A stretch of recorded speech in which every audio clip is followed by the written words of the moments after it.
Hep hep! Hulaan kung sino ang nanay na nabigyan ng go signal ng doktor na pwede daw kumain ulit ng kanin ng 3 times a week. It's me! Yes! Dahil hindi na masyadong mataas ang ating kolesterol at control na din ang ating blood pressure after mga anak, pwede na tayo ulit kumain ng kanin. Oh my God! And to commemorate the moment, kailangan masarap ang ating almusal. So isda, kangkong at okra na may kanin. Grabe! At syempre, pag ganyan kasimpleng super sarap ang ulam, kailangan masarap ang sausawan. So gumawa tayo ng tomato, ng onion na may bagoong balayan at lemon at sili. At sa maniwala ka man o hindi, 450 dirhams lang ang aking nagastos sa super sarap na breakfast na to. Bakit? O siya, i-breakdown natin. Yang super fresh na 5 perasong isda, ang bayad ko dyan ay 2.60 dirham.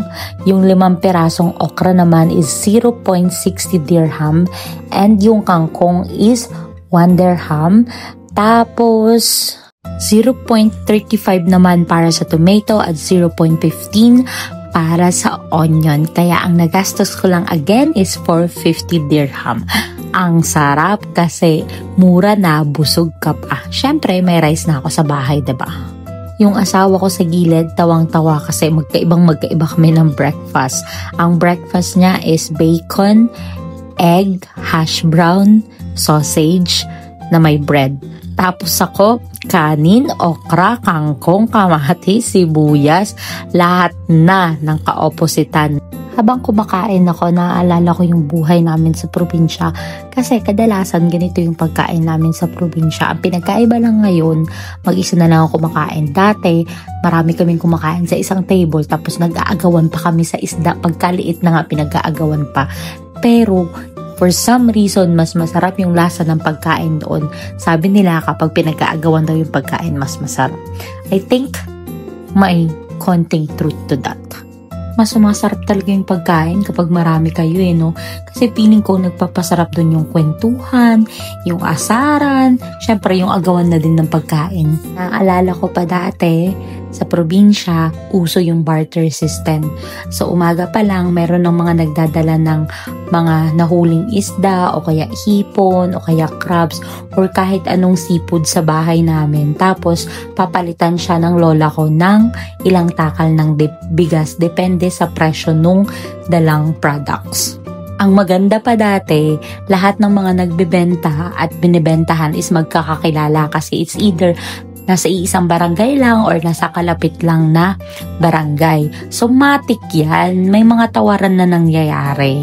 At ito pa isang maganda pag sa probinsya ka nakatira. Pagdating ng hapon, tapos namasyal ka sa mga kapitbahay. Tapos kung ano yung mga tanim nila sa mga bakuran nila, bibigyan ka nila. Kunwari, may malunggay sila, o kaya may ampalaya, o kaya may talong. Tapos pag uwi mo sa bahay, may pang-ulam ka na. Kaya talagang pag mabait ka at madiskarte tapos sa probinsya ka nakatira, matik yan, di ka magugutom. Sipagan mo lang lumibot sa neighborhood. Charot! Hindi ko alam kung ganyan pa rin ang kalakaran ngayon pag sa probinsya ka nakatira or baka nag-evolve na din ang mga tao. Parang ikaw, kunwari katulad kita na OFW na nasa ibang bansa, di ba yung lifestyle mo nagbago na din? Diba, yung mga preferences mo, yung way mo ng paggawa ng mga bagay-bagay, so malamang ganun din sa probinsya. At dyan nagtatapos ang ating eating serye for today. Tignan mo naman, ubos, simot sarap ang aking breakfast. Grabe, super sulit, super sarap kahit sobrang simple lang niya. Taob ang isa't kalahating gatang na laman ng rice cooker kanina. Yun lang.